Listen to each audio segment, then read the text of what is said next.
Alright, it's time for our last review time again, and this time let's do the Disney live-action remakes, the latest and greatest cast for our gimmick this side of DVD sequels and TV movies. Now I want to admit, I'm more of an apologist in terms of these remakes compared to most people.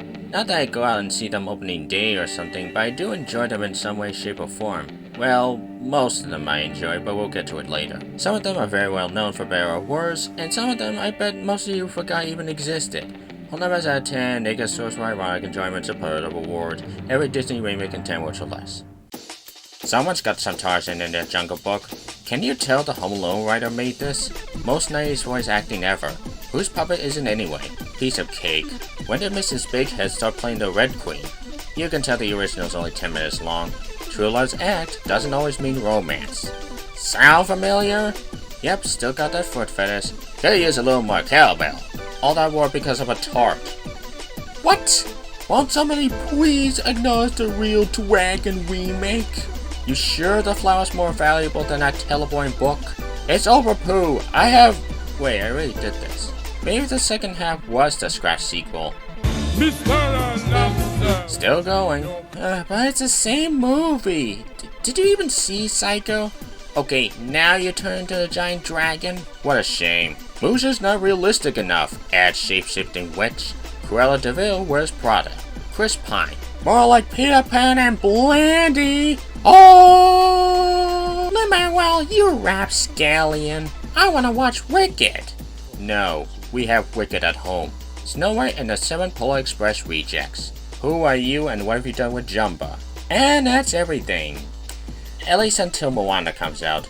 Now just be forewarned, my top and bottom 3 may not be what you'd expect, so just take this with a grain of salt. With that said, number 3 best, Pinocchio. I know, I was just as shocked as you are when I first saw this. While it's nowhere near as memorable as the original classic, I still give Robert Zemeckis credit for putting a stamp on it, both paying tribute to the original while putting some new spins to it.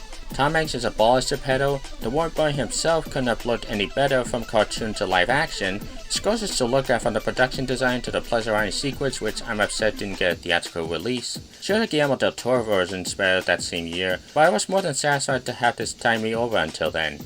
If only they didn't whip out Tango with that Deus Ex Machina ending.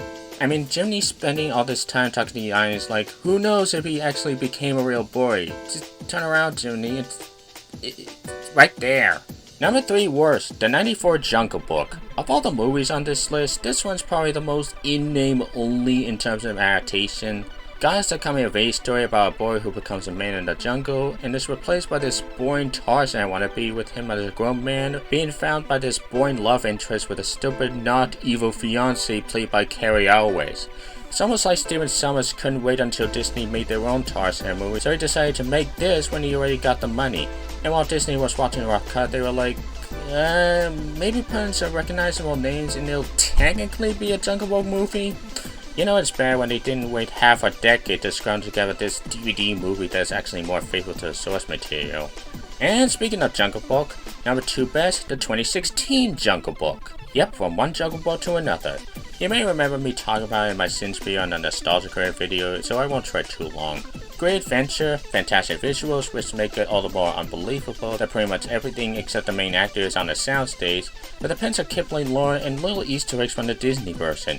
While this may not be the definitive version, it's a perfect one for both kids and adults. Oh, I'm sorry, the grown-up version? Yeah, I'm still not on that. Number 2 worst, Alice Through the Looking Glass. Now, I want to admit the original Tim Burton Alice in Wonderland isn't perfect, but I still have a soft spot for it. This one I just can't. This movie throws in so much Lewis Carroll leftovers with new stuff involving this time character, and it's just a mess. The CG's even wonkier than before, the Mad Hatter has daddy issues that not even those who like the first one asked for, and the reason why the Red Queen is such a tyrant is all because of a misunderstanding involving who ate the last tart.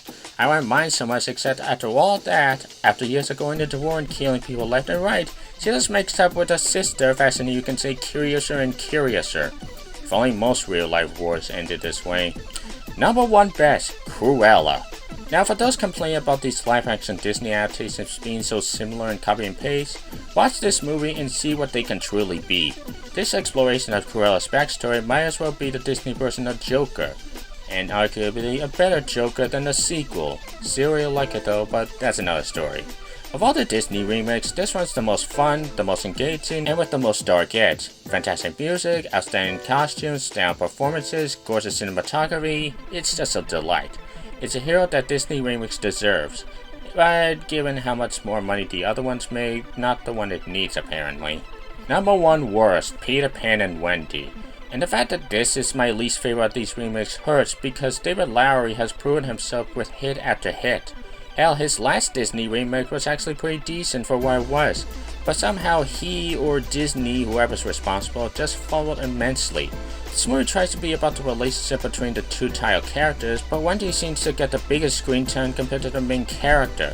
Besides some of the villains, all the actors are severely underdirected. It's so drab and colorless for Neverland standards. Not unlike Cruella, where her backstory made sense and it was still self-aware of her evil nature, this one out of nowhere wants us to feel sorry for Captain Hook because of his mommy issues and giving him a redemptive story arc that just didn't feel earned.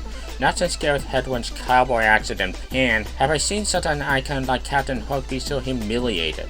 And I trust the director is gonna bounce back with his Mother Mary movie, but it's times like these where his visionary director stoops this low that just leaves me feeling empty inside.